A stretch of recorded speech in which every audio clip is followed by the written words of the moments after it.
Good morning po sa inyo lahat. Isa pang maliyugto na ating daily Bible blessings.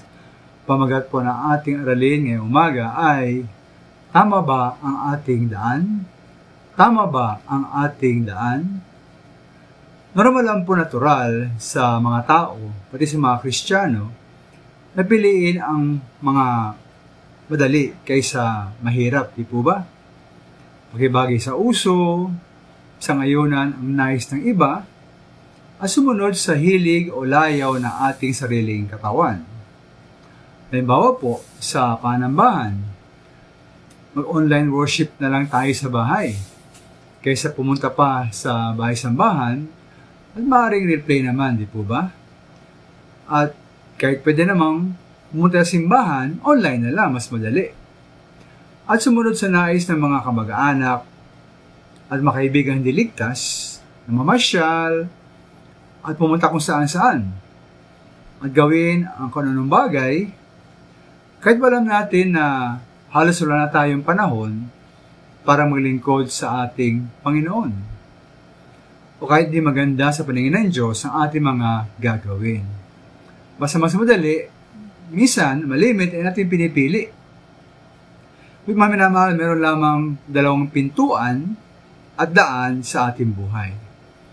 Ay nga sa Mateo 7:13-14, pumasok kayo sa makipot na pintuan, sapagkat maluwang ang pintuan at malapad ang daang papunta sa kapahamakan.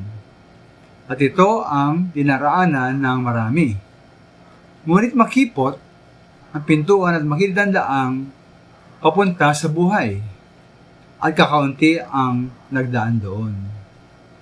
Kaya po tunay daan na patungo sa buhay at daan na dapat tinatak ng bawat ligtas at anak ng Diyos ay ang daan ng disiplinadong pumuhay. Daan ng pagtalikod sa kasalanan, kasamaan at moralidad. Ito ang daan ng lubos na pagsunod sa ating Diyos. Ito ang daan ng pagtanggi sarili, daan ng pagtitiis at pagkapatuloy. Sa kabila naman tukso, hadlang at pagsubok na dumating sa ating buhay. Maminamang ko ito pong si Kristo, ating Panginoon Hesus, ang ating tagapagligtas, Panginoon at Hari ng ating buhay. Alam po natin ang sinabi niya sa Lucas 14:27. Sabi niya po, ang sunod kay Kristo ay dapat magdala ng kanyang sariling krus at mapuot sa kanyang sariling buhay. Ito po dapat ang ating daan. Maraming salamat.